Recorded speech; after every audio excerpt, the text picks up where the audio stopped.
There we go. Okay, good morning. We will get started. All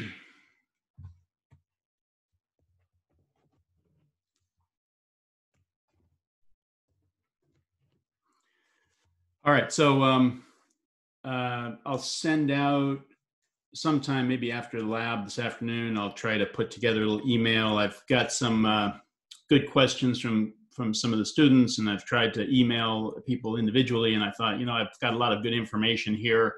I'll just fold it into an email and send it out to everybody on some changes I want to make to the way we do the testing procedures. I wasn't happy with the way Proctorio worked out, and from the feedback I've gotten, a lot of you weren't happy with it either, so I'm probably going to make a change there. And then just some hints and suggestions for preparing for the exams. So I'll try to put together a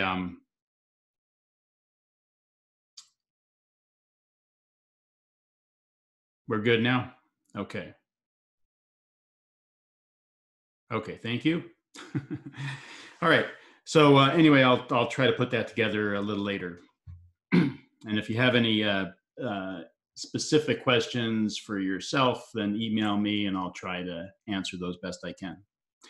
All right, a couple of things I want to review here before we move forward with electric fields. So first of all, just some of our rules that have to do with electric fields near conductors. Let's go over those. Conductors.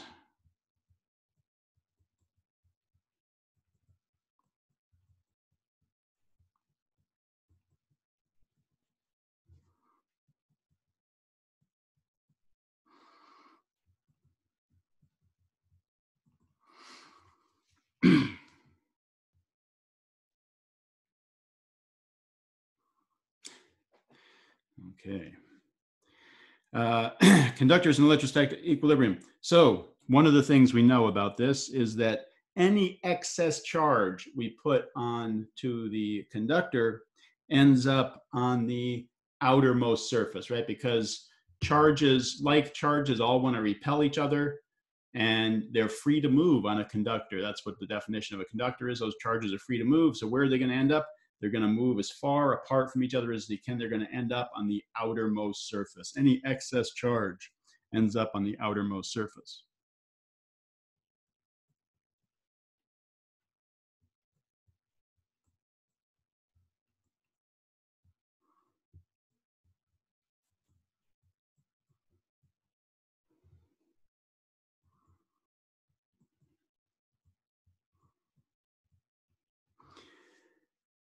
We know that if the conductor is in electrostatic equilibrium, that means the charges are not moving around inside the conductor. And if charges are free to move and they're not moving, there can't possibly be an electric field present there, right? Because if there was an electric field present, the charges would feel a force and they would move, right? Negative charges opposite the electric field, positive charges in the direction of the electric field. So we know that E is equal to 0 inside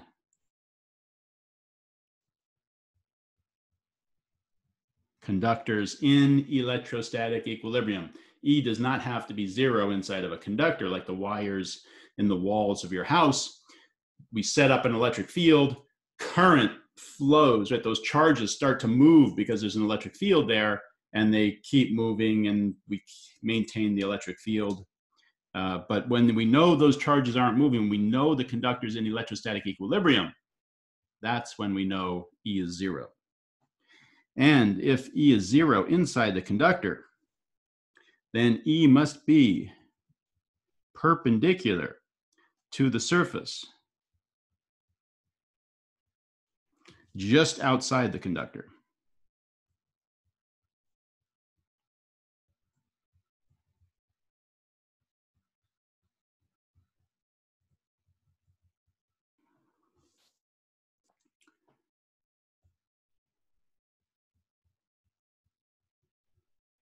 So when you draw those electric field lines, they have to be at the conductor, where they meet the conductor. they have to be perpendicular.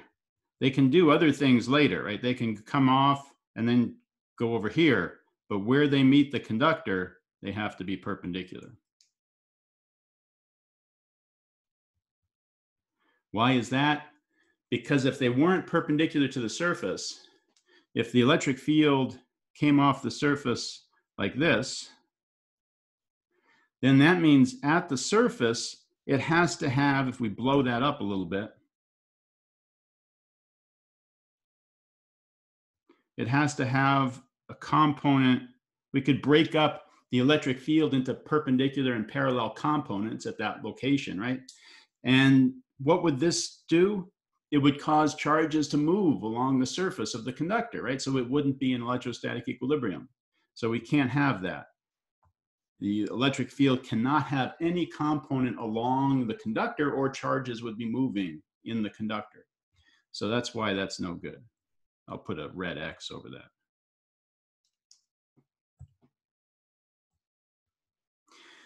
Okay, and then the last one, which we will learn about now,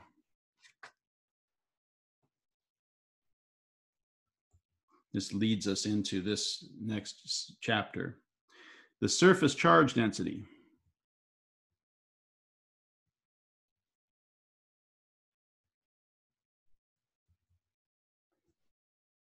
Is greatest where the radius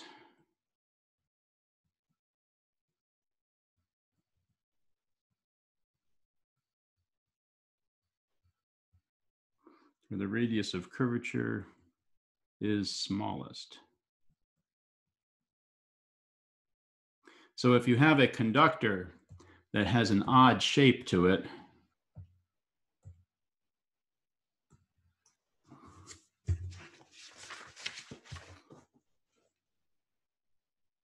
like a peanut. Love peanut. Then the charge doesn't just distribute uniformly over the surface. Where the radius of curvature is the smallest, you get a greater density of charges. So this would be something like this. Then they'd have maybe one or two over here, and then kind of a medium density there. Does that make sense? So this is a small radius of curvature, and this is a large radius of curvature. And so the charge density is higher over here.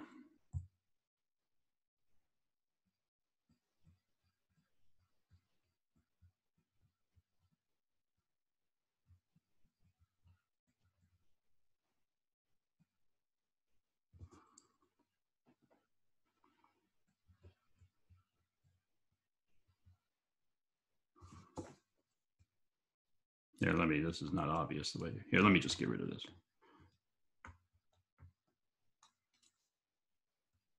There. Okay, so those are some rules. Most of those we knew about. The last one is kind of new, but we will get into that with electric potential. And the reason the charge does not distribute uniformly over that surface is because a conductor is an equipotential surface. The electric potential is the same everywhere on that surface. And in order for the electric potential to be the same everywhere on that surface, you have to have a greater charge density where the radius of curvature is smaller. And so we'll learn about electric potential starting today. All right, there's one more thing we need to do with electric fields before we move on. And that is, we need to talk a little bit about infinite sheets and conductive sheets, right? So let's take a look at infinite sheets in a little more detail.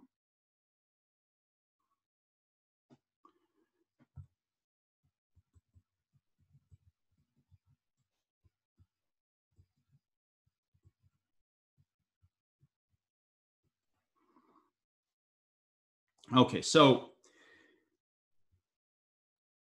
let's start with our insulator. That's what we did already, right? Start with an insulator.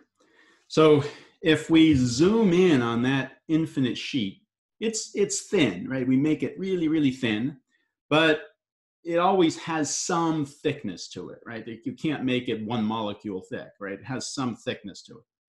So the thing with an insulator is that the charge stays wherever you put it. It cannot move in an insulator, right? Charge can't move. If you put a charge on the right surface, if you have an infinite sheet and you stick a charge on one side of it, it stays there. If you put another charge there, it stays there. You put another charge there, it stays there. It doesn't have a choice. It stays where you put it.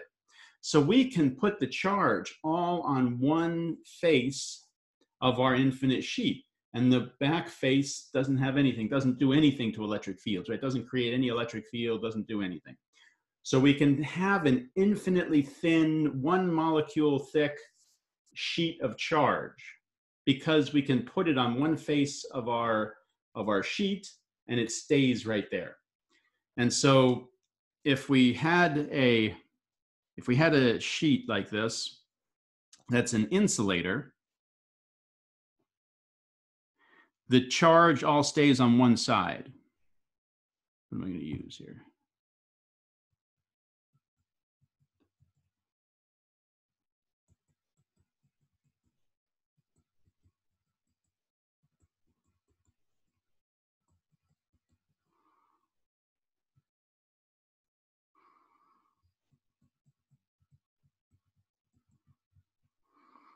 Okay, so let's make it an insulator now.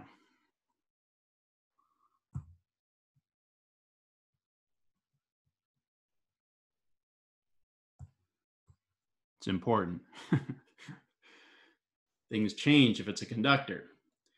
Okay, so here we have some sigma, I'll just call it sigma naught, right? That's the charge per area, right? Charge per unit area. Now, on the other side, what do we have? I'm going to call it this, let me change this nomenclature. This is going to be sigma left, and this is going to be sigma right.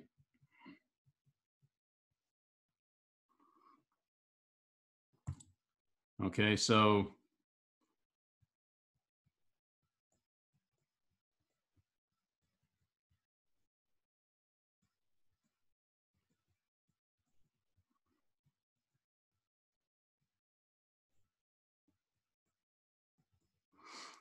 so if we put the charge on the right side of the sheet, it stays there.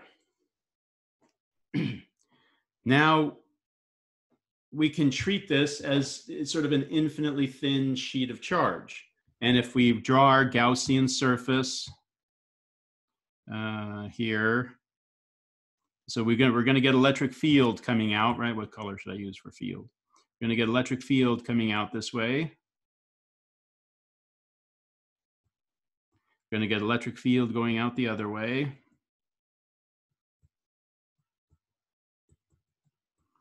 And if I draw my Gaussian surface,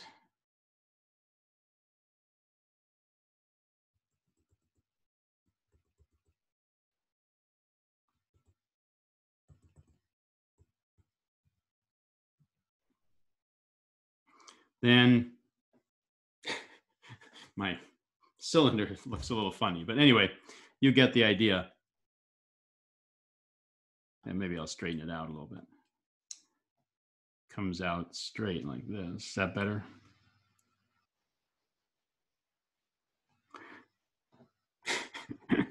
Yeah, that's as good as it's going to get.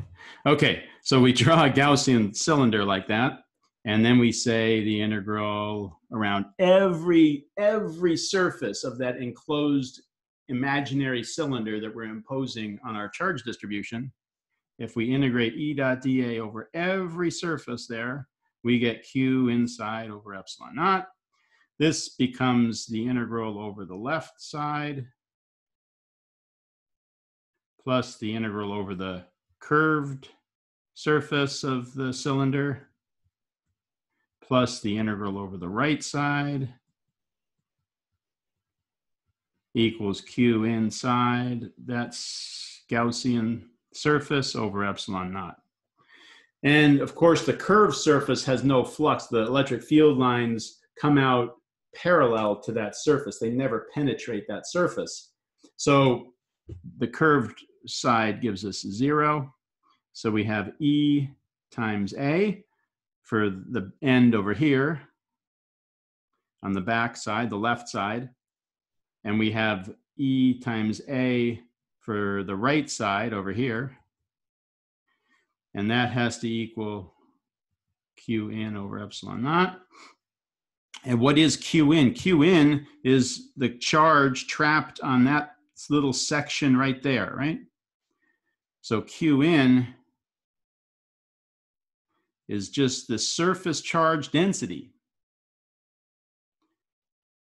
times the area. Because that's the only charge we have anywhere, is just on that one surface. On the back side, right, on the back side over here,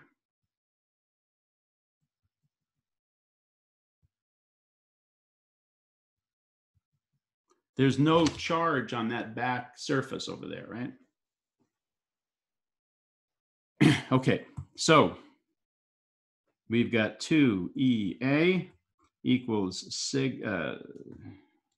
sigma A over epsilon naught, and we have E is equal to sigma over 2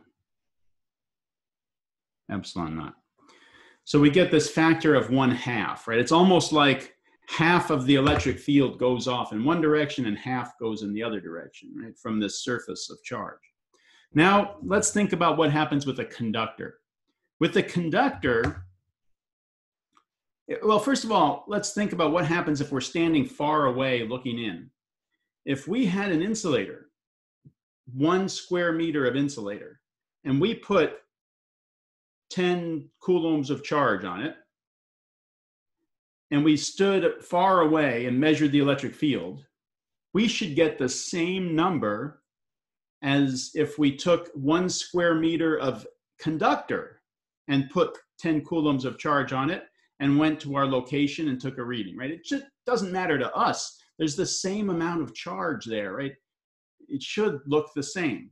So we need to get the same electric field standing far away if this was an insulating sheet or a conducting sheet.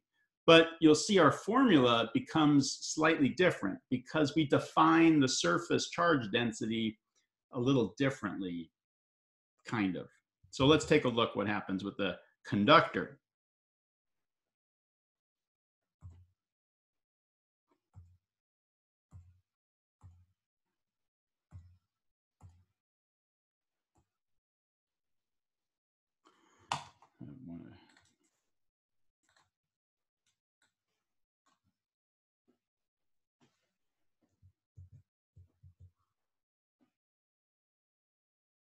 Okay, so here we have our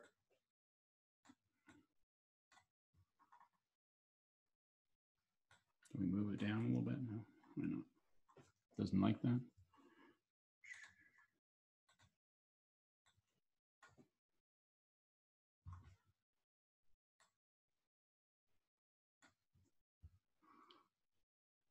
Okay, so now let's make it a conductor.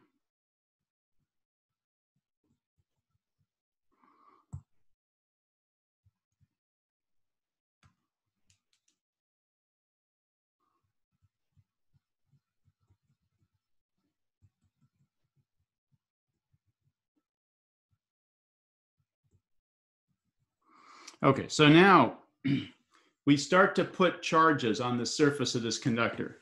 We put a positive charge here. Then we put a second positive charge there. But what happens to the second charge? It says it wants to get far away from the first charge. What does it do? It goes to the opposite face. It goes to the opposite face. So whatever we put on this conductor, half of the charge goes to the opposite face. If we put 10 coulombs of charge on the right face, 5 of those are going to immediately move to the left face to get as far away from the other ones as they can. So we're going to end up with some charge over here.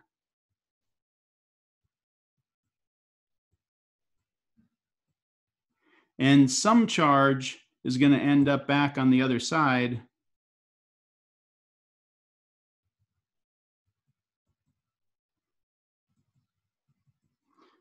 It's hard for me to draw in any number of dimensions, but certainly here. So these are on the back side, right? So if we put sigma naught of charge, so let's go back up here and look at our sigma naught. Let's say this is 10 coulombs per meter. We put 10 coulombs on a square meter of insulator, and it stayed there, and the surface charge density on that side was 10 coulombs per square meter. And we flipped it around, looked at the other side, we had 0 over there, right? Now we have our conductor. If we put 10 coulombs of charge on 1 square meter of conductor, what's going to happen? 5 is going to go to the other side, and only 5 will stay there. So we're going to be left here on this side, sigma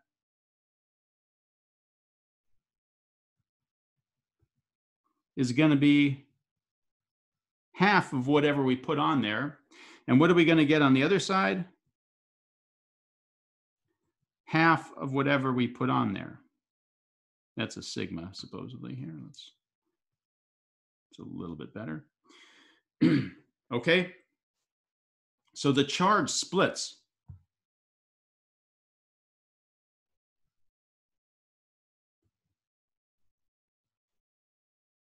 Charge splits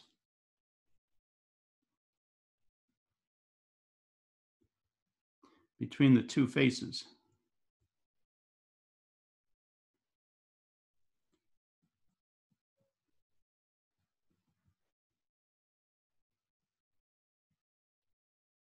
If you put sigma naught on one side,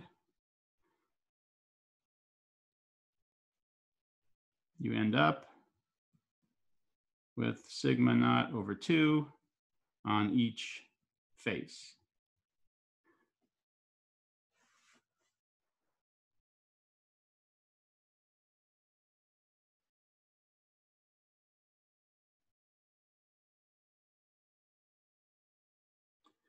The charge split is always half because this is a sheet, right? There's no radius of curvature involved here. It's a sheet. So, so the two surface areas are equal, and the radius of curvature is the same for both sides, right? So, so it splits 50-50, always 50-50, unless there's another charge around which pulls the charge over there. We'll talk about that later.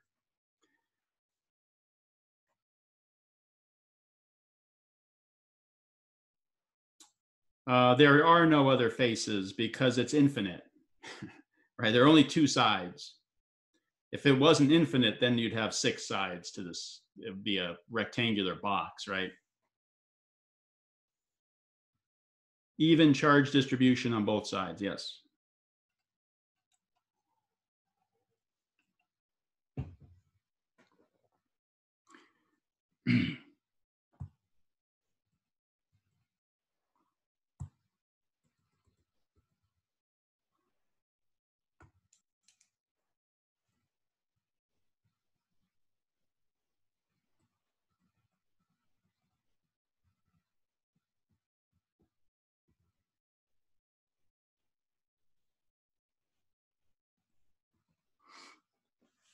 Okay, so let's take a look at what we've got here. So in other words, if I cut out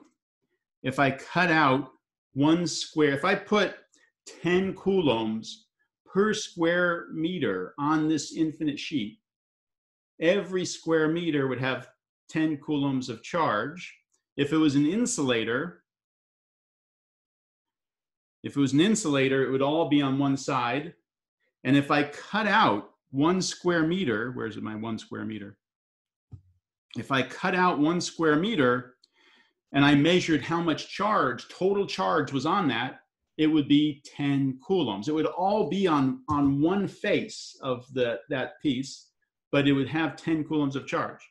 Now, if I had a conductor and I put 10 coulombs per square meter of charge on one face, what's going to happen? It's going to split. Half is going to go on the left face, half is going to go on the right face. But if I cut out 1 square meter of that sheet and I measured how much total charge was on that sheet, I didn't care where it was, I just want to measure the total charge. What do I get? I get 10 coulombs, right? Half is on one side and half is on the other side, but the 10 coulombs is still there. You understand?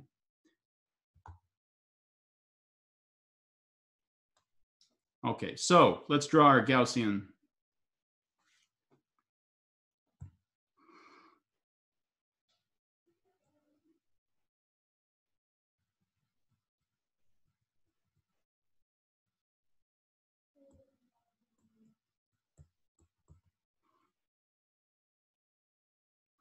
Uniform charge distribution.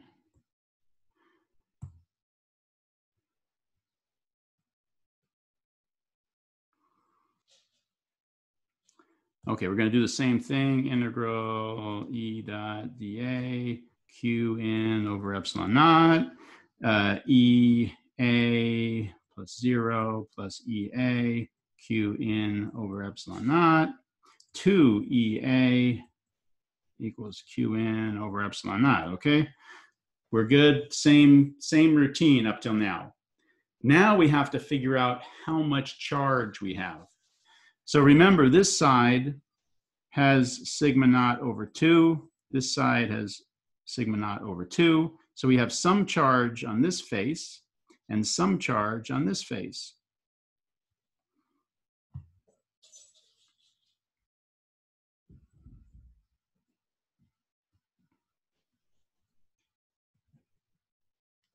So our Q in is going to be 2 times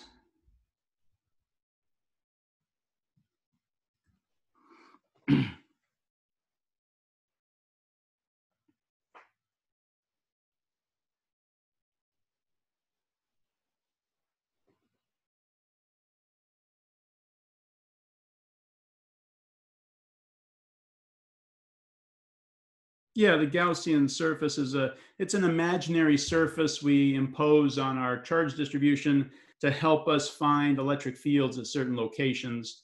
And we always, of course, match the geometry of the situation so that this integral is easy to do. If that integral is not easy to do, then there's no point. It doesn't really help us very much.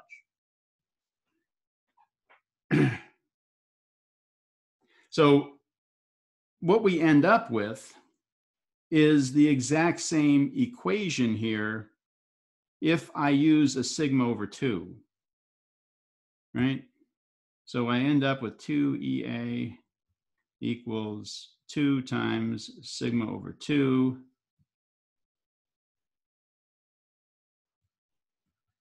And I get E is sigma over 2 epsilon naught. It's the exact same electric field, but we don't usually write it as sigma over 2, right? We usually write it as sigma. So when you're doing this, let's do it one more time. We have our conductive sheet. We put charge on it. We just put a bunch of charge on it, and half goes to the right, half goes to the left, and we measure sigma.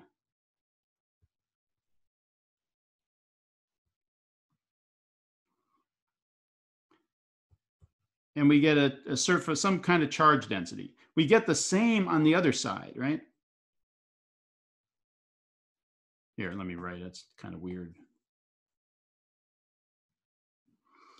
We get the same charge distribution on each side. So now, because how do we define charge density for a surface, coulombs per square meter, right? So if let me go back up to my drawing here. If I cut out this chunk, 1 square meter chunk, right? What do I have? I have 1 square meter over here, and I have 1 square meter over there. I really have 2 square meters, right? So my charge density is half as much. That's why I wrote it here as sigma over 2, right? My charge density is half as much as if I had an insulating sheet there. But we don't usually write it as sigma over 2. We just write it as sigma. What's the charge density on our conductor? If our insulator had a charge density of 10 coulombs per square meter, and we want to make an identical situation with an insulator, what would we measure on one face? What would our charge density be? It would be 5, right? So let's just call it 5, sigma, some new sigma now. It's not 10, it's some other value. It's 5 now, right? But we just call it sigma. So we draw our Gaussian surface.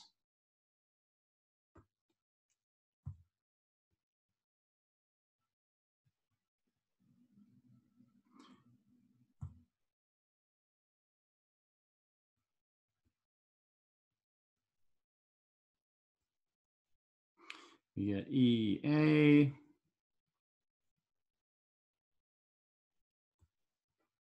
Now for a conductor, we've got a sigma over here, sigma A over here, and we have a sigma A over here. So Q in is 2 times sigma A, not sigma A like it was for the insulator. It's 2 times sigma A. But why is it 2 times sigma A? Because sigma is different for the conductor. It's going to be half as much when we go through and calculate it in the end. But we don't care about that right now, because we could just be talking about any insulator and any conductor. We're not trying to match it to an insulator. So let's just, if we're given what the charge density is for a conductor, it's for one face of the conductor, right? It's coulombs per square meter. It's one face. So what do we end up with here? We end up with our equation is off by a factor of 2 now. We have 2EA is sigma over epsilon. It's 2 sigma A over epsilon naught. We get our electric field is sigma over epsilon naught.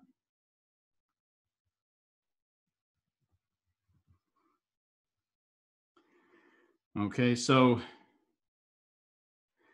it looks different. It looks like it's off by a factor of 2, but it's because sigma is different. If we put, like I said, 10 coulombs of charge on one side of an insulator and walked away and measured the electric field, and we took, instead of an insulator, a conductor, and stuck 10 coulombs of charge on it and walked away and measured the electric field, it has to be the same, right? There's the same amount of charge there.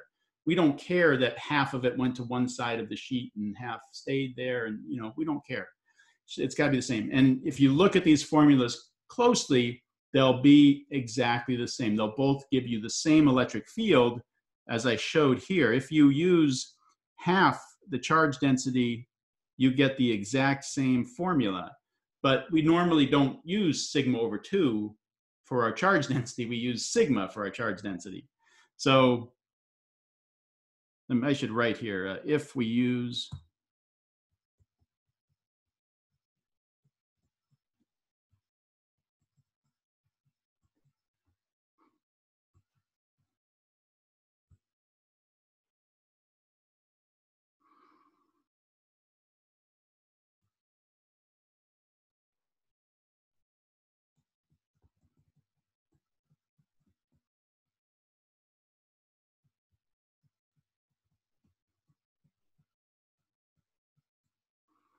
okay, so this is the formula you see in the books for electric field near a conductive infinite sheet of charge. And the reason is it's because of the way the charge splits.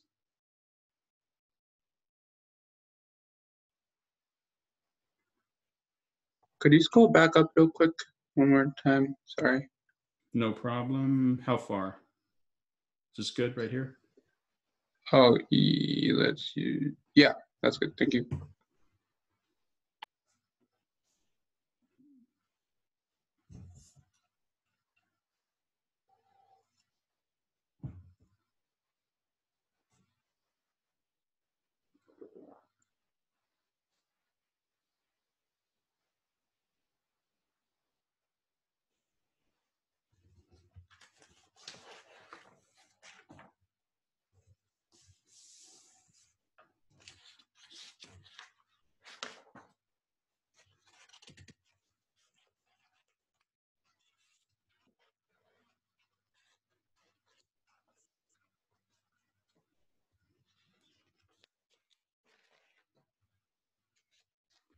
Okay, so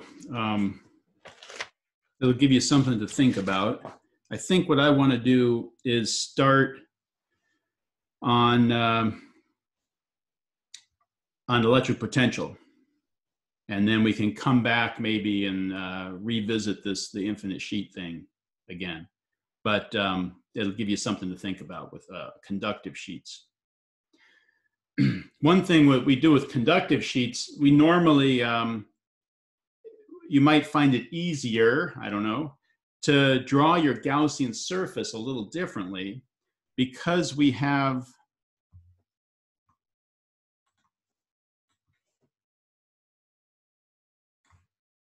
a region inside the wall of that sheet that we know E is 0.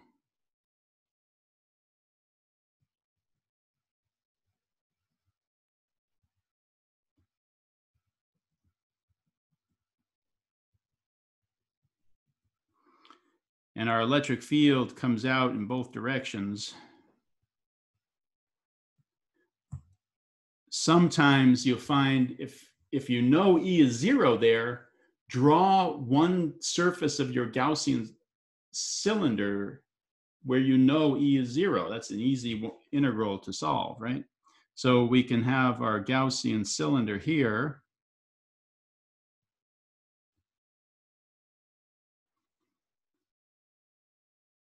Then you have integral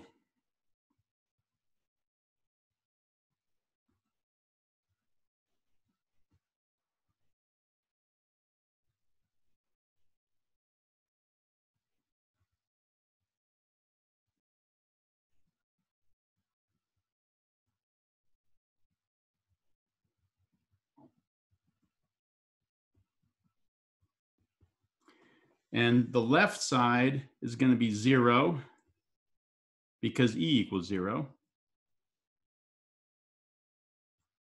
The curve is 0 because E and dA are perpendicular, right? And then this side just gives you E times A here. And then what is Q in? Q in now is only one face, right? It's right here.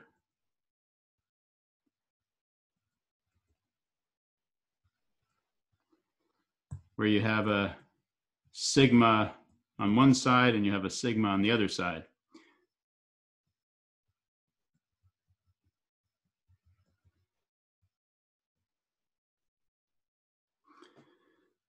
So think about that when you're drawing your Gaussian cylinders, sometimes, or any surface, right? If you can find a section where you know E is 0, that is an easy integral to do. You know the answer is 0.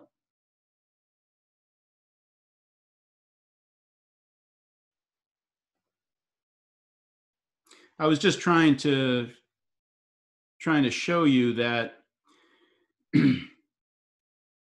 that you have to think, no matter how thin we make this sheet, we can't make it one atom thick, right?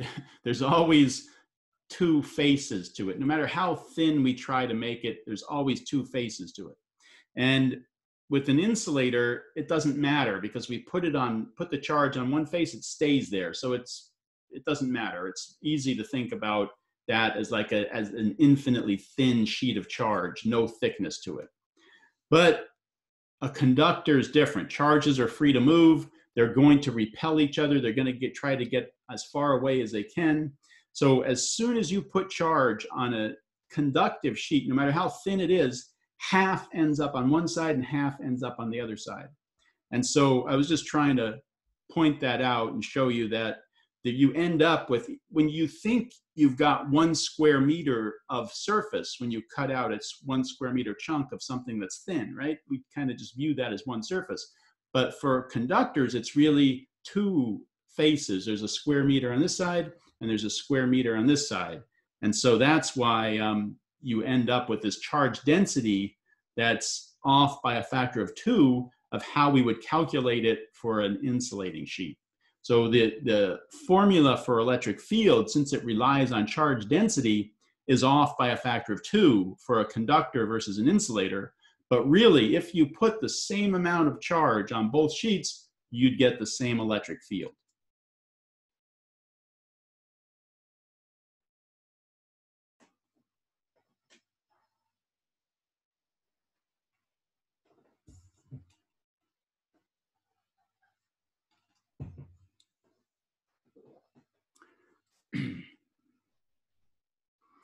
Okay, so what we will do, this is for later.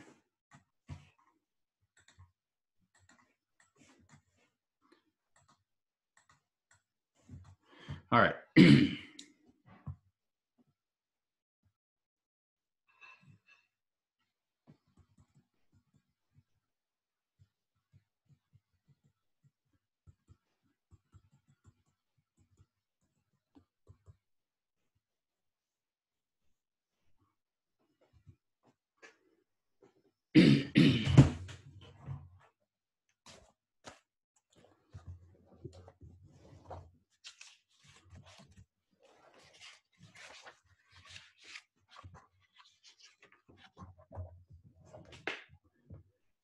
Excuse me.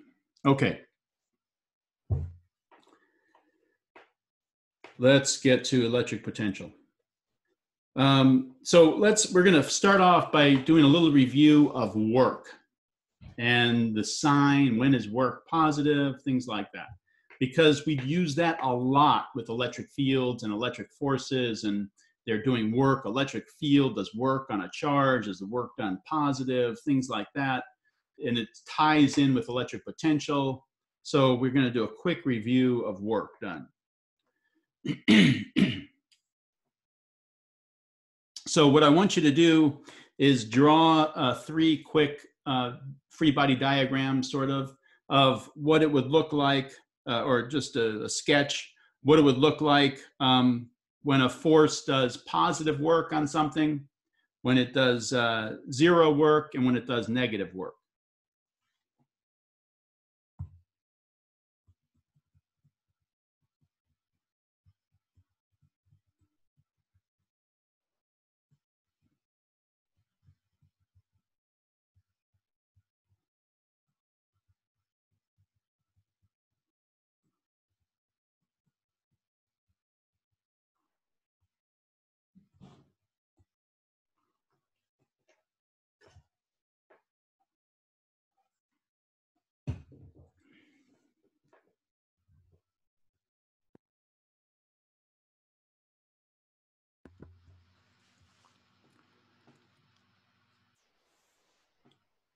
So I've got a box sitting on a floor. And if the box, how do we get positive work? We apply a force, and the box moves in that direction, right? We apply a force through some distance in the direction of motion. If the force has some component in the direction that we're moving the box, the work done is positive. How about, let's jump to negative work.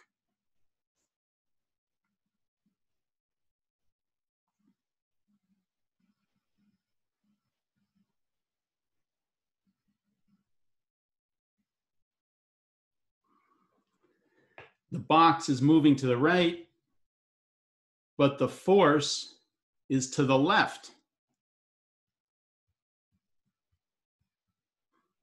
Like friction, right?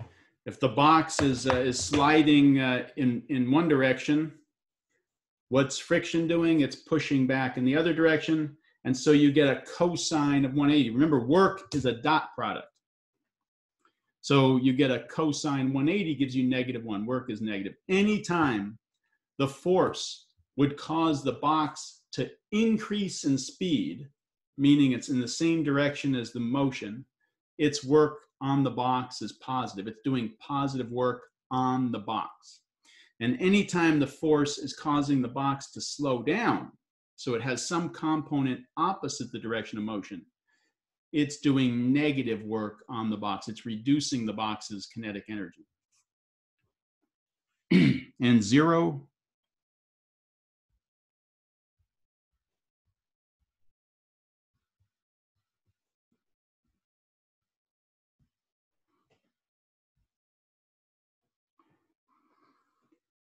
well, the force can't have any component in the direction of motion.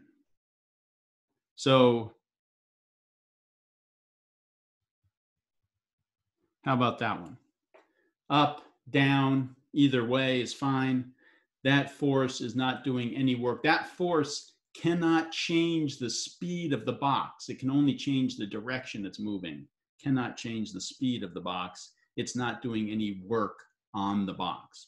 So you should get in the habit of saying work done by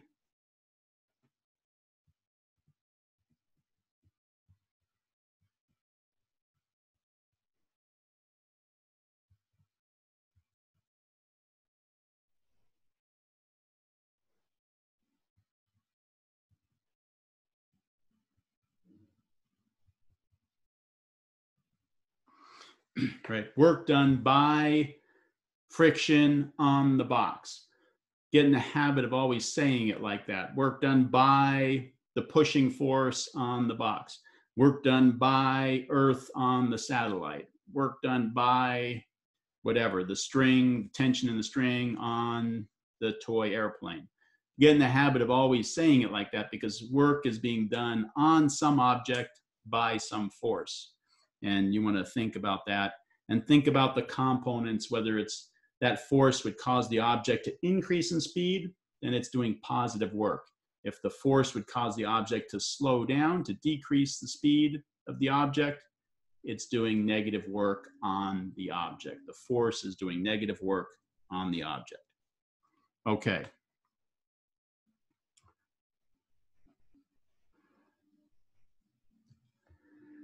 So we've got two forces.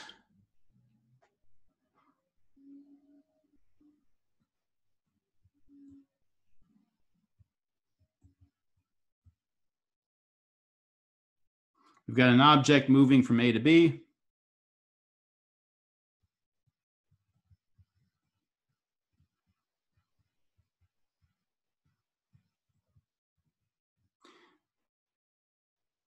There's my object. It's partway in between A and B.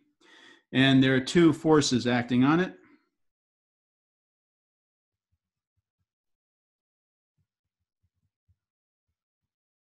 F1 and F2. They are equal magnitude.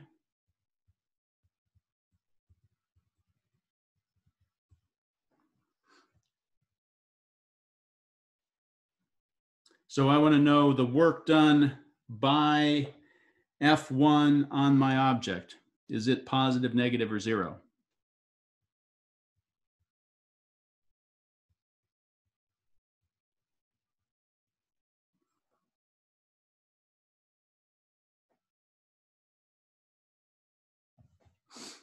I want to know what's the work done by F2 on the object. Positive, negative, or 0? Positive. And of course, what's the next question? Total work done.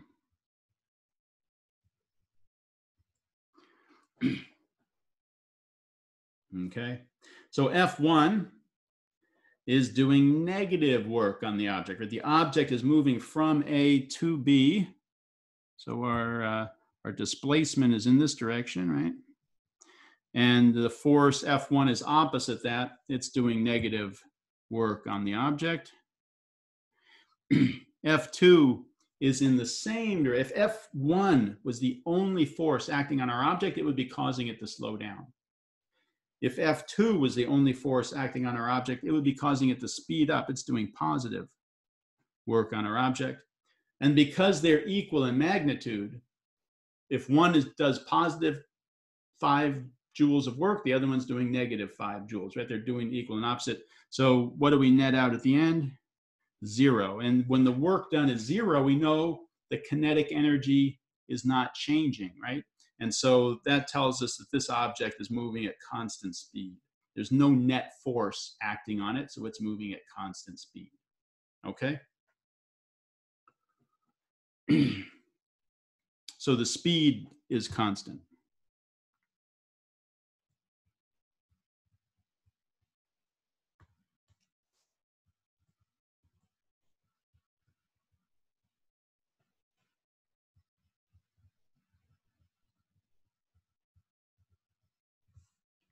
All right, so now we'll take the same situation, moving from A to B.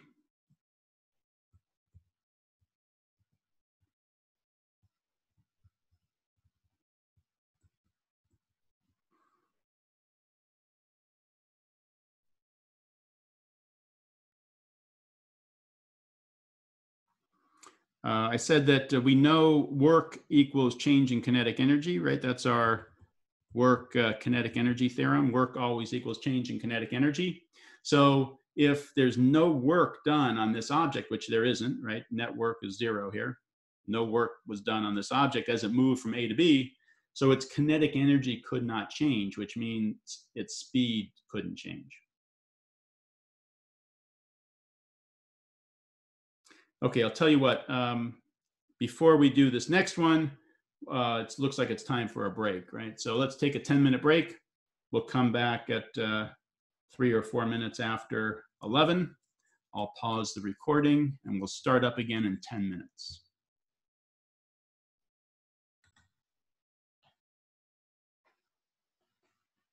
So we'll do the same situation again. Particle moving from point A to point B. 2 forces acting on it, 2 constant forces acting on it as it moves from A to B. But this time we'll call them 3 and 4, and force 3 is less than force 4. It's smaller magnitude than force 4. So the work done on the object by force 3 would be positive, negative, or 0.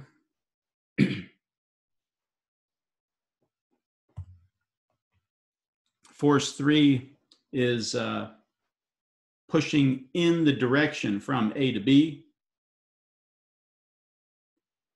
And the object is moving from A to B. So 3 is doing positive work.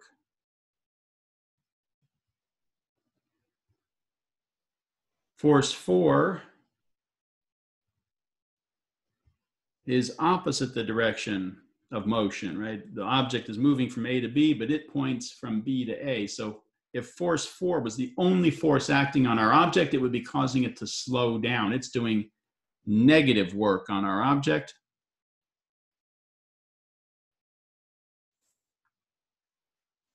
But because the magnitudes are not equal, force 4 is larger magnitude than force 3, it does more work. So the total work done would be negative, which means that the speed at B is less than the speed at A. This object is slowing down.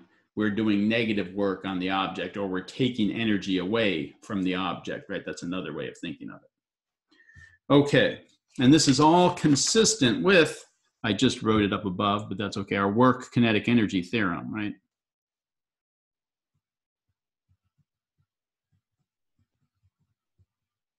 Okay.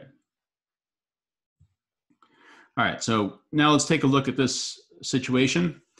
we've got a positive charged rod, infinitely long, perpendicular to the page here. There's our charged rod.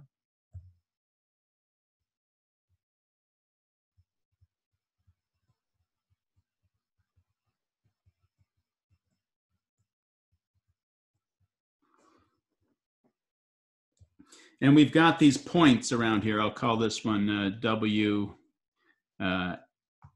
X, Y, and Z.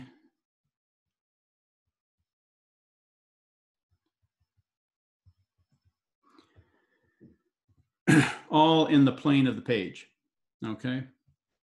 So we want to know, what do the electric fields look like at these 4 locations? If you're going to draw vector arrows to represent the electric field at each of these 4 points, what would it look like? And Y and W are the same distance away from the charged rod, and Z and X are the same distance away from the charged rod.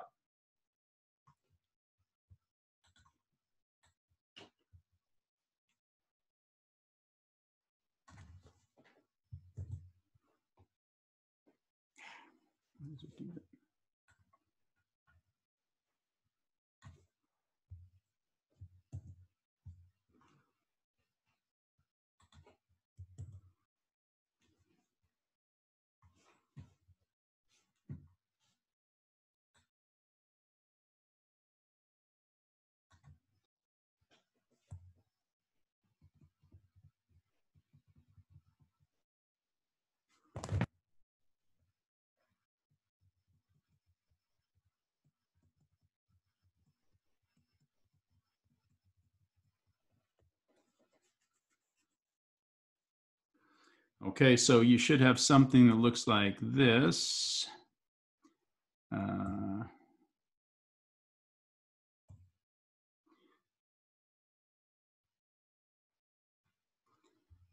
There's my electric field at point X. Then my electric field at point W would be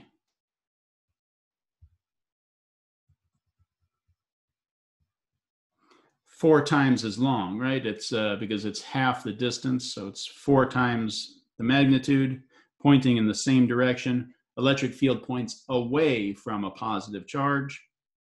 And over here, we'd get the same kind of thing, right?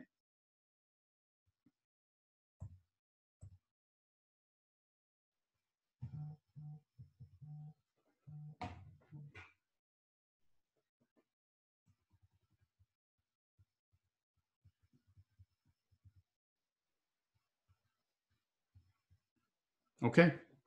Now, if we put a positive charge at W,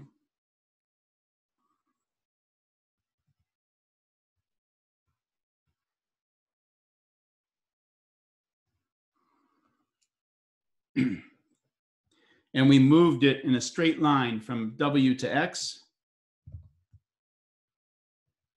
is the work done by the electric field on our particle positive, negative, or 0?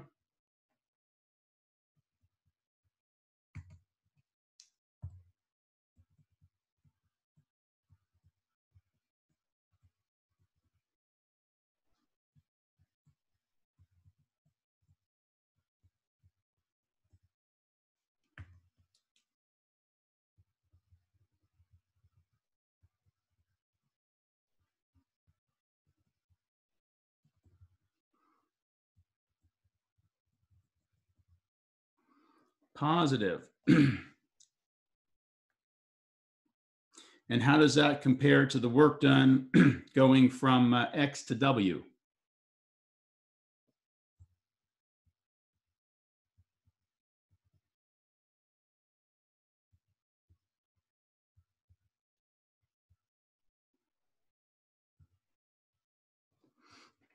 Okay. This is all, hopefully, all review.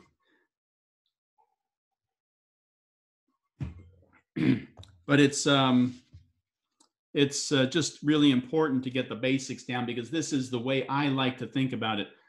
There are equations that give you the sign of the work done based on the charge and the change in potential and other things.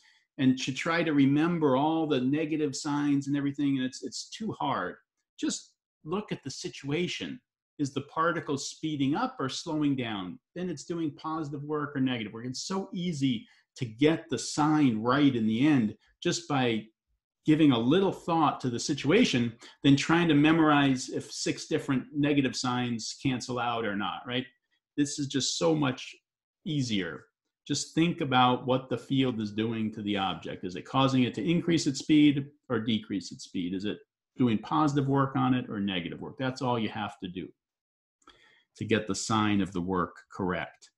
In fact, our textbook, we used to use a textbook, the Survey textbook, and their equations none of their equations for work had a minus sign in it. All of a sudden, the next edition of the book came out, and they changed their equations. They put minus signs in all their equations because they changed the definition of the work, whether it was the work done on the particle by the field or the work done on the particle by the external force. They changed their definition, so it changed the sign. So if you're kind of blindly memorizing equations, you're going to get into trouble with signs. This is so simple. Just think about what's happening. Okay, next one. Now we're going to move our particle from X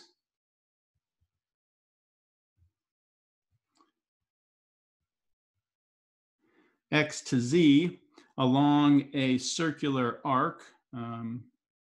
So something like this. Is that a circular arc? Kind of, sort of. Yeah, that's better. So we're going from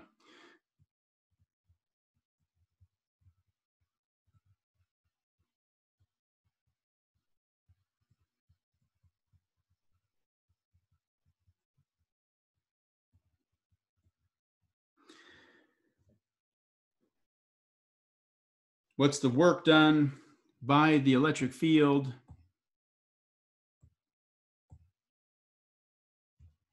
on our particle along that path?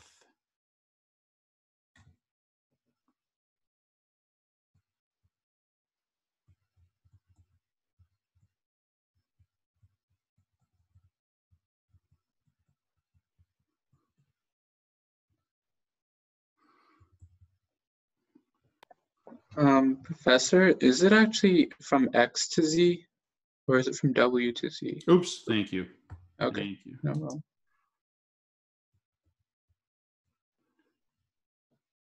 The drawing is correct.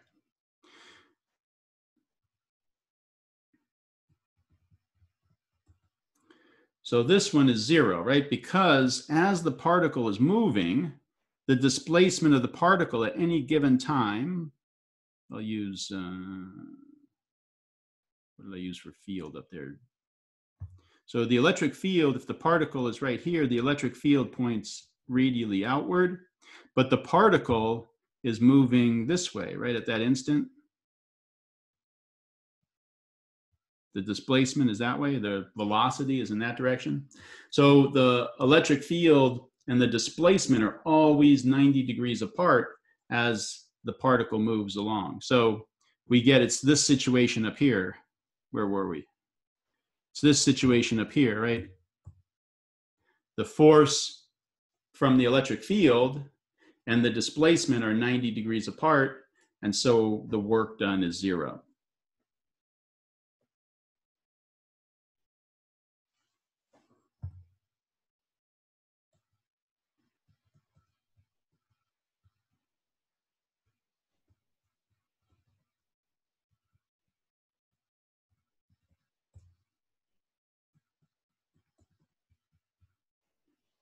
So the force is perpendicular to the displacement. Okay, so what we want to do now is go all the way around.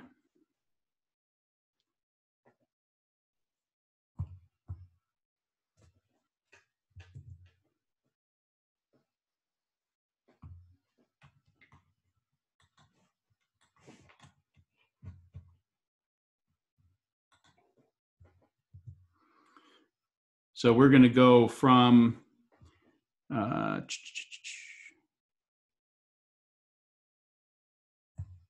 going to go from W to X to Z to Y. So the work done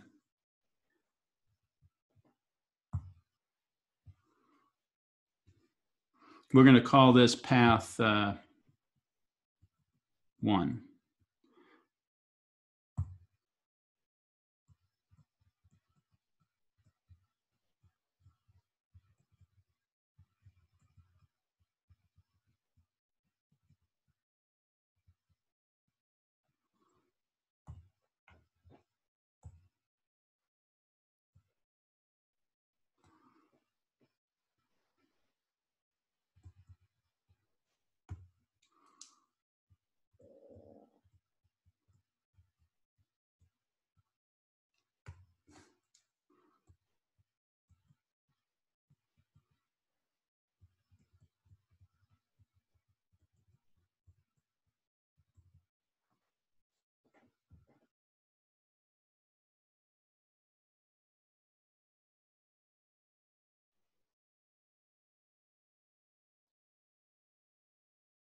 So what do we get here? We get 0, right?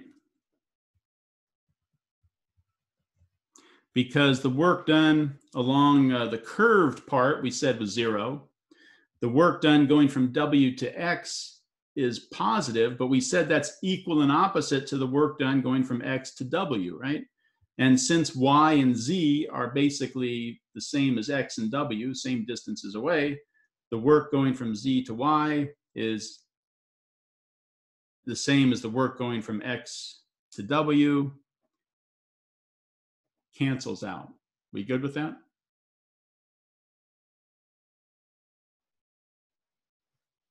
Could you explain real quick why from Z to Y it's negative? Or it's the opposite of W to X? Yes. Because we're the same distance away, right? This is R.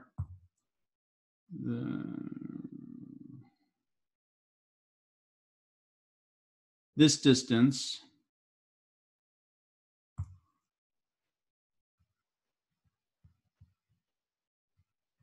is equal to this distance. I'll just call it R1. Right, that's a circle. There's the same radius apart. And then these two are the same radius. So any 2 points, right, moving from the electric field points radially outward, right? So if our electric field, we good? If my electric field points radially outward, it doesn't matter whether I'm going from here to here or here to here, right?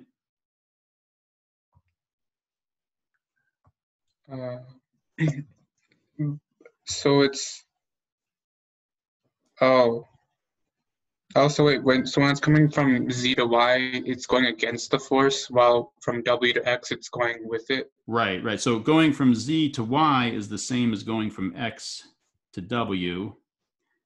Oh. And so we already said that those two were opposite, equal and opposite, right? Okay, got it, yeah. Okay. Thank you.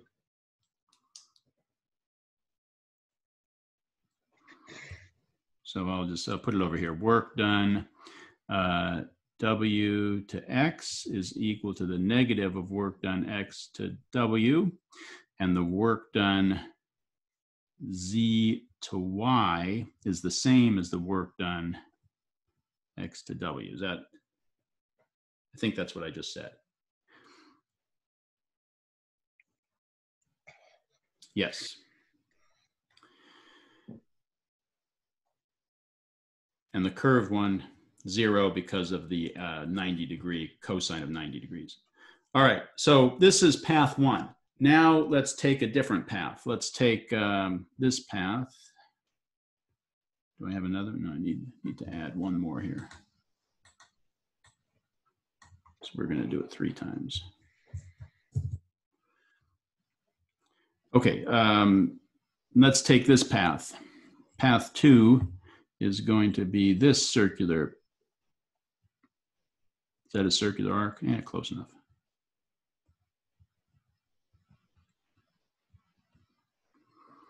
Okay, so what's the work done? We already did one of these, right? Work done by the electric field on our charge, that says field, along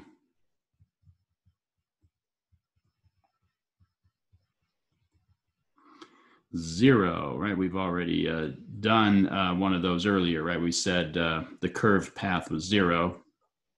So we've gone from W to Y 2 different paths now, and the work done by the electric field was 0 for both of them. Let's take one more path. Let's do this path right here.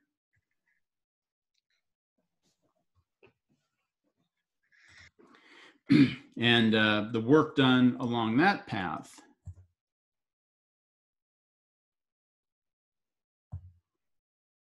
what do you think that is? It's not quite as easy to see, but think about it for a second.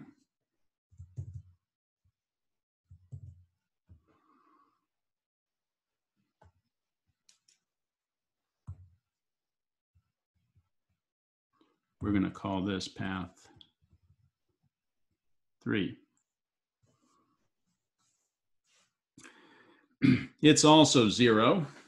And if you think about it, let's, I'll just I'll rewrite this later. So if we drew a perpendicular bisector through this path, the first half of the motion and the second half, right, it's symmetric about that red line. The electric field is symmetric about that red line. So during the first half of the motion, the electric field is pushing against, has a component in that direction, right? And the second half of the motion, the electric field is a component in that direction, and they're symmetric. So if it does negative 16 joules of work on the first half, it's going to do positive 16 joules of work on the second half. Right there, it's symmetric, and the electric field is opposite on each side. So it ends up the work done is 0. If hopefully you can reason through that.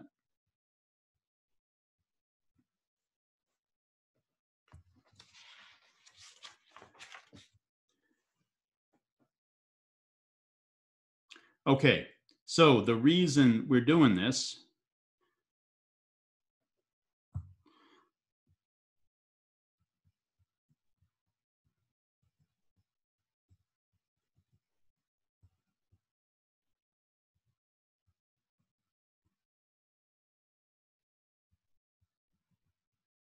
so the work done at path 1, same as the work done along path 2, same as the work done along path 3, same as the work done on any path between points W and Y. And what does that mean? That means the electric field is a conservative force. The electric force is a conservative force. So in physics 4a, we said, what do we do when we have conservative forces? Our first conservative force we saw was the force of gravity, right? Gravitational force was conservative. It didn't matter if you were lifting an object from point A to point B, you could lift it straight up. You could lift it way up and then bring it back. You could take a curved path, right? You could take some other path. It didn't matter what path you took between A and B, the same work was required every time.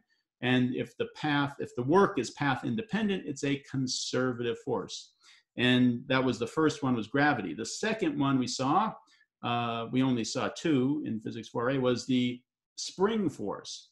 When you're stretching a box on a spring, it doesn't matter. When you go from point A to point B, you could take it all the way out to C first and then back to B. You could push it in first and then pull it out. You could go back and forth a few times and then end up at B. It doesn't matter. All that matters is where you start and where you end up.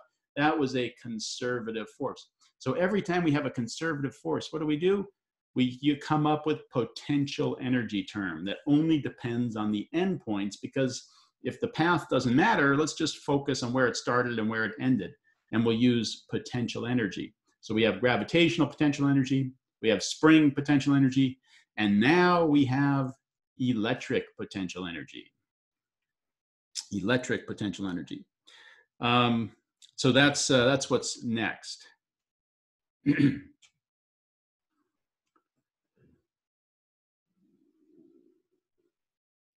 So before we go there, I want to introduce the idea of electric potential.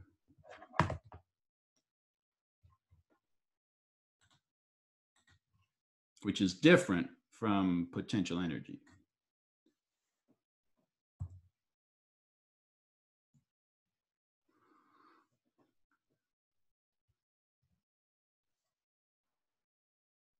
So now let's do this. Let's, we're moving from,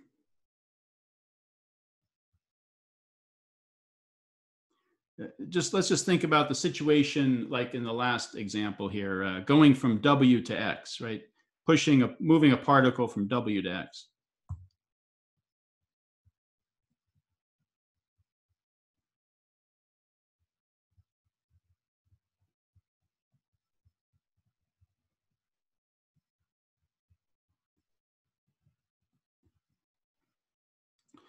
So our particle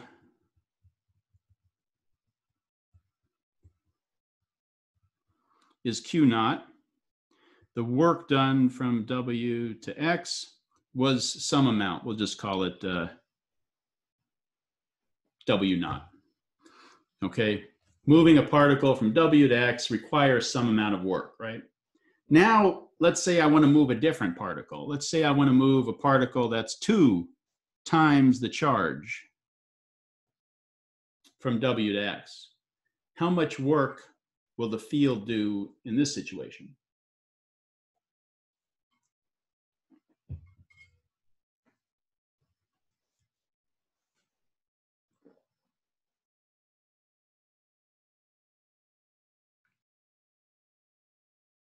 Twice as much. Because work is force times distance if the force is constant. I know this force is not constant. You'd have to integrate, right? But let's just pretend it's constant for a minute. Work would be force times distance. If you double the charge, you double the force, because force equals QE, right? So the electric field is the same. If we double Q, we've doubled the force that's acting on that particle from the field, and the distances were all the same. So we do twice as much work. What if we do 3 times? What if we do 4 times, 5 times, 10 times?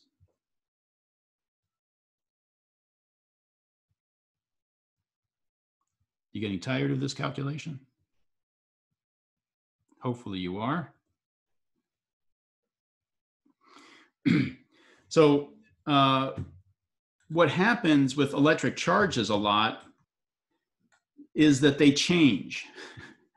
So in a circuit, most of our circuits run on alternating current, AC power sources. So the current is being pushed in one direction for a small amount of time, and then the voltage, the potential difference on the source reverses direction, and the current goes in the opposite direction through the circuit, and then it flips and it goes back the other way. And so the current is following the path of a sine wave. It's increasing and then it's decreasing, and then it goes in the opposite direction and it increases in the opposite direction and decreases. The current is always changing. What is current? It's the number of charges going through a device in a given amount of time, right? So it's hard to think in terms of energy, like work done, energy dissipated in a resistor, because it's always changing, because the current is always changing. So it would be nice if we could get rid of this dependence on the charge, And then if we really wanted to know how much work was done, we could multiply it by the charge and figure out how much work was done. But let's try to get rid of that. Let's just try to figure out some other quantity. Let me get rid of this. So what do we get if we take our work done and divide it by the charge?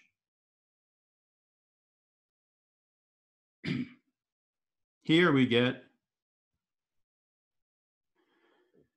the work divided by the charge, W naught over Q naught. For the next one, what do we get?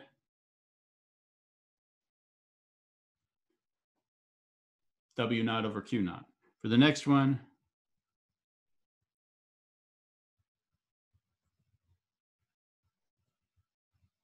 so now we have this quantity. If we can divide out the effect of the charge that we are moving in our electric field, we get some quantity then that only depends on the field that's present there.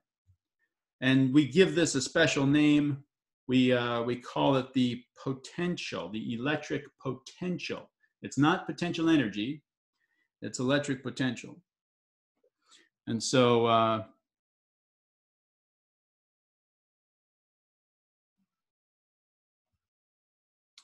depends on how we define the work done. I'm going to just do, what am I going to do? I'm going to say the magnitude of this is equal to the magnitude of some other quantity. We're just going to call that potential difference. Delta V is electric potential difference.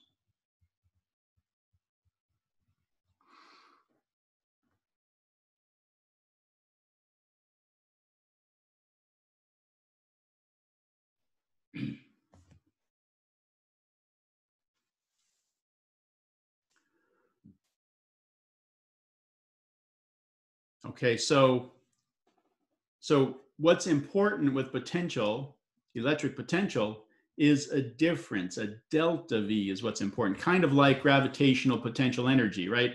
Although it's different, it's sort of like that in that both of those rely on a difference. So if I hold my pen over my table here and I drop it and I want to figure out how fast it's going before it hits the table, I might define the table as 0 height and my pen is half a meter above the table and do my calculation and I'd figure it out. You might say, no, the floor is 0 height and the pen is 1.5 meters above the table, above the floor.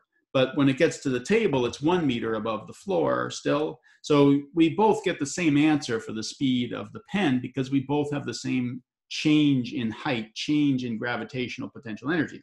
And the same is true here.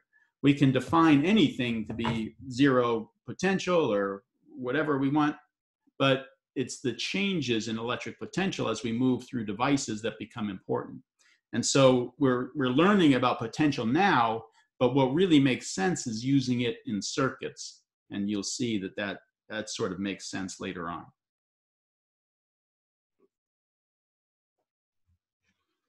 So does delta V depend on the charge that we're moving? Here we keep changing the charge. We're increasing the charge. What happens to delta V?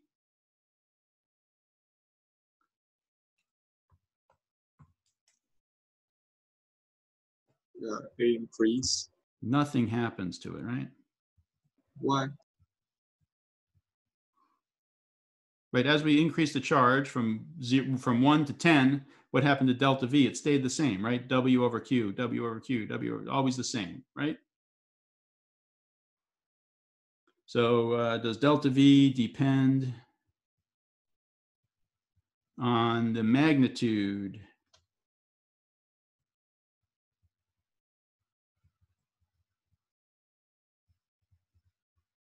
of Q? No, it does not.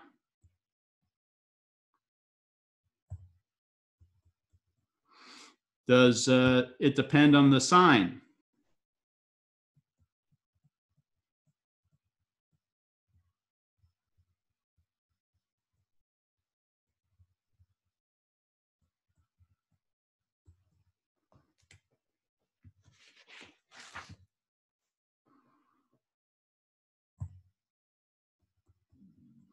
No, it doesn't depend on Q at all, because if we change the sign of the charge, what happens to the work done?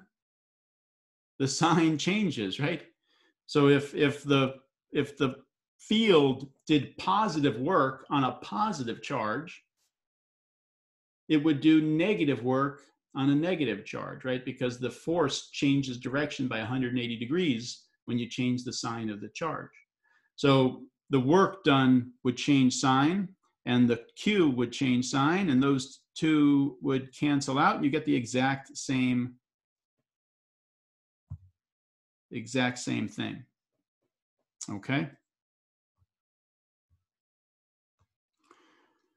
So delta V, the potential difference between 2 points in space, does not depend on the particle we're moving between those 2 points. It only depends on the field that exists there. And we want to find the change in energy or the work done moving a particle from point A to point B. We can look at the potential difference between those 2 points. It does not depend on the charge we're moving. It doesn't depend on the magnitude of the charge. It doesn't depend on the sign of the charge. So it's this new quantity. Now it's a little strange because we haven't had anything like it. There's no mechanical counterpart. There's no gravitational counterpart to potential, right? We have gravitational field, we have electric field. We have gravitational potential energy, we have electric potential energy. But we don't have gravitational potential. I don't know why. I guess we don't normally have something changing. I don't know. It's not convenient, I guess. It is convenient for electric circuits. So we came up with this potential term, and we use it with electricity. All right.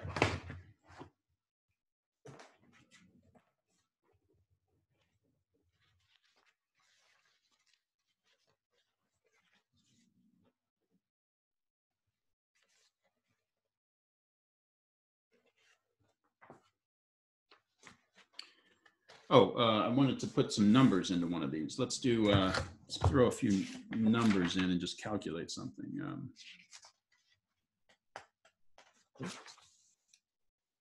Okay, so let's do this. Since we were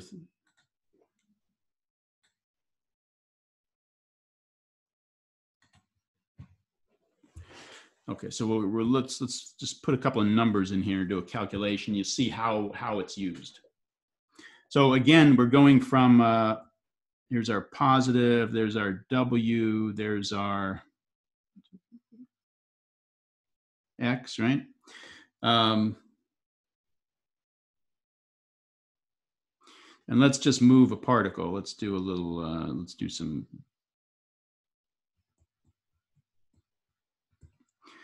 So we've got a particle mass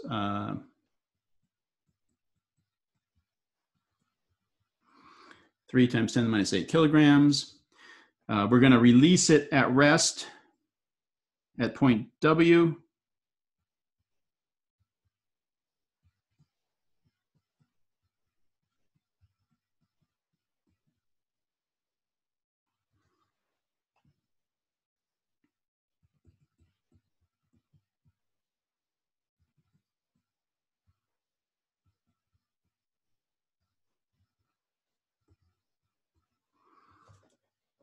Okay, we release it from W. Later, we see it passing point X. First question, what's the sign of that particle? Sign of the charge of that particle.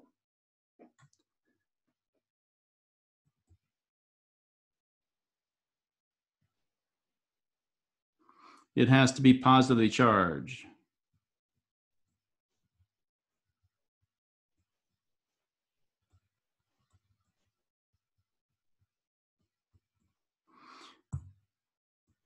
because it moves in that direction. It moves to the right, and a positive charge moves in the direction of the electric field. A negative charge moves opposite. And we know the electric field points from W to X. So the sign is positive. Next question.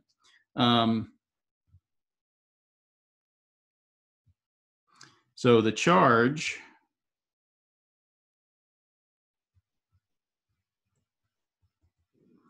is 2 times 10 to the minus 6 coulombs. Negative 2 times 10 to the minus 6 coulombs. And the speed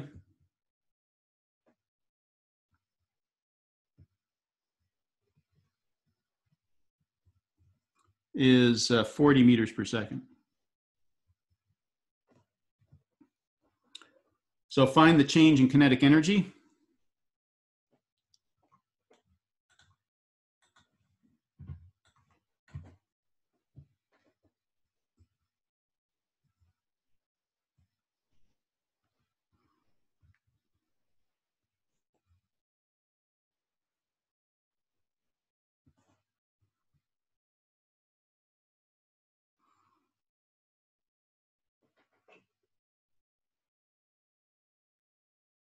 Oops, sorry. You're right. Positive charge, plus 2.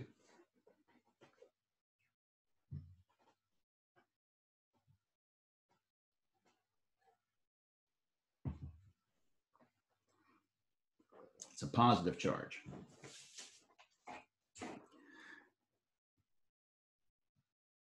Okay, so we're going to find the change in kinetic energy. So delta KE, I was right, delta K is the final minus the initial, right? What is kinetic energy? It's 1/2 mv squared. And the V initial was 0. So what do we get when we multiply these? 3 times 10 to the minus 8. And 40 squared. 2.4 times 10 to the minus 5, I'm being told. That's in joules. 2.4 times 10 to the minus 5. Now we want to find the work done.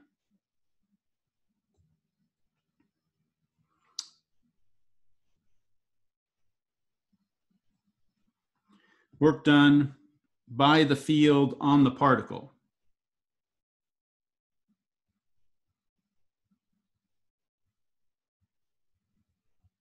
As it moves from W to X.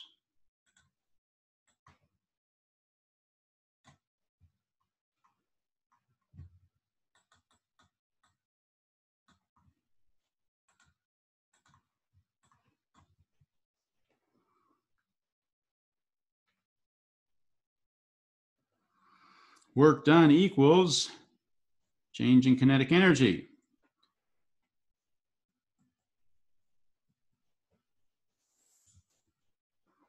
Okay. Now we want to find the electric potential difference between W and X.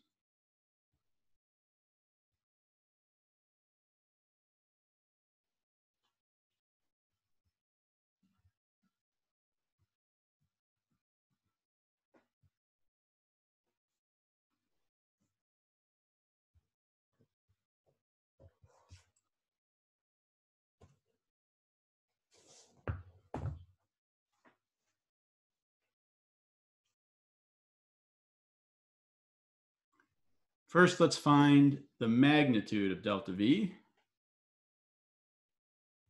Then we'll worry about the sign.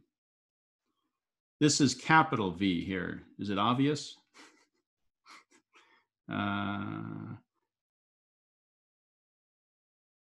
This is, hold on. Let me add a little note here.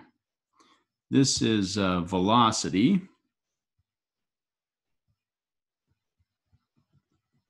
Right? These are velocity.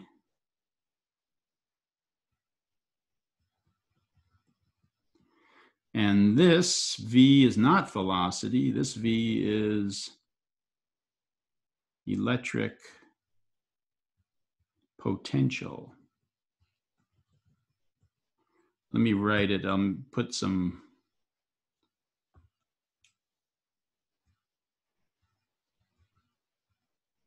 little lines over it like that or something. Make it look a little different. Electric potential. So this is electric potential. Capital V. So what is this? This is the work done over the charge, right? That was moved between those two locations in doing the work, right? So we get, what did we get for our work done? 2.4 times 10 to the minus 5. And the charge is 2 times 10 to the minus 6. Is that right? Yeah.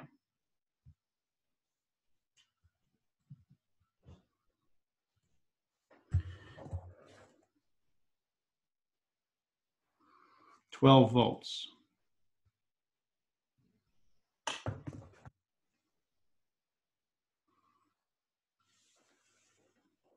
Joule per coulomb. Yeah, it turns out we call that, we got tired of writing joules per coulomb, so we call it a volt. 12 volts.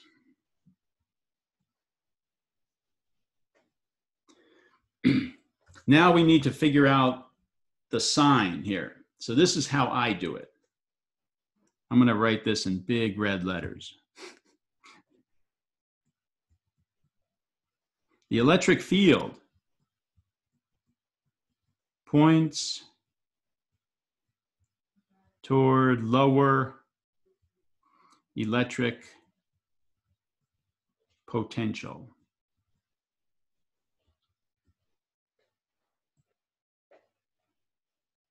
Always star that. Put arrows there. Never forget that. Okay, so the electric field points toward lower electric potential.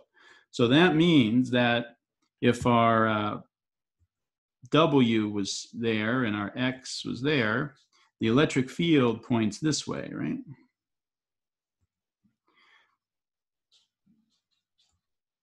So which one has to be at lower potential? The potential at W compared to the potential at X, the potential at W has to be greater because the electric field points from W to X. Electric field always points in the direction of lower electric potential. So this has to be true. And so we're finding delta V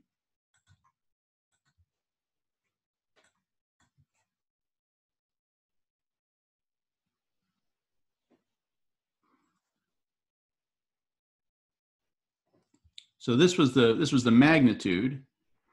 Now we're trying to find the sign, right, of delta V. So so delta V, the electric potential, is the potential final minus the potential initial, right?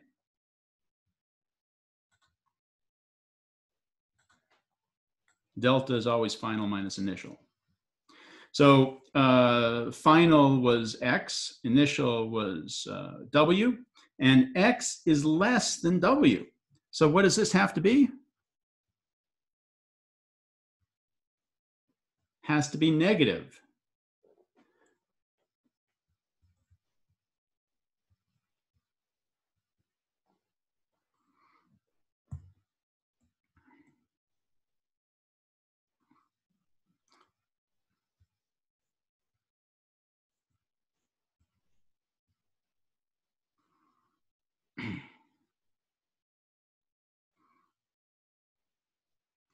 Okay, so I hope you see how simple that is. Trying to memorize an equation with minus signs, delta V is minus Q, W is minus W over Q. And then you have to try to think about the which charge is it, which work? Is it the work done by the field on the particle, or is it the work done by the external force on the particle, or is it something else? Or just use this equation.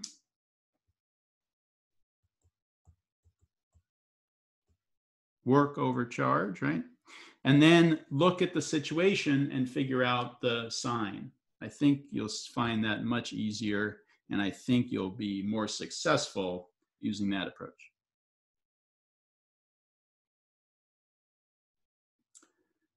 Sign means energy is lost as you move along. It depends whether you're moving positive charge or negative charge. So we get this, there's a negative sign in this. If you really want to use this equation,